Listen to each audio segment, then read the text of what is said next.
The man just wanted to go out to work, but unexpectedly, he was shot and killed. After his death, he was reborn in another world. Before Jack could even react, the system popped up his status panel. Without hesitation, Jack chose 4 cheat skills. As for his profession, he selected healer. After choosing, Jack received 3 silver coins. In order to survive, he headed to a nearby city. What Jack didn't expect was that, in order to enter the town, he had to show an identity tag and pay a toll to the guards. Jack knew he had nothing, so in response to the soldier's questioning, he had to pretend to be miserable to trick the soldier. When the soldier heard that Jack was a healer, he turned and left. At that moment, a female knight appeared in front of him. After explaining his purpose to the female knight, Jack learned that healers were extremely rare in this world. The female knight then took Jack to the healers guild. Before joining, Jack had to fill out his personal information, but Jack didn't know how to fill out his birthplace. The receptionist was shocked when she heard this, and told Jack to just fill it out however he liked. After Jack submitted the information, Jenny was about to leave. Only then did Jack realize that he had the holy attribute but hadn't unlocked healing magic. Worried about this, he quickly stopped Jenny. Jenny was quite speechless. She then pointed out 3 ways for Jack to learn magic. The first method was to chant healing magic continuously before learning it, until his mana ran out, slowly increasing proficiency, and eventually mastering the magic. The second method was for Jack to take out a loan and attend a magic academy to learn magic. The last method was to find a place to work as an apprentice, and use the free time to practice magic. After thinking for a moment, Jack chose the first option, because he had the proficiency assessment skill, and once his proficiency reached a certain level, he would quickly learn the magic. After returning to his room, Jack began to review the healing magic book. Following the instructions in the book,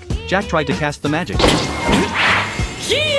but his first attempt failed. However, at that moment, he suddenly realized something. Opening the attribute panel, he saw that his proficiency had increased, but the mana bar was only enough for him to use 10 times a day. So, Jack continuously cast healing magic.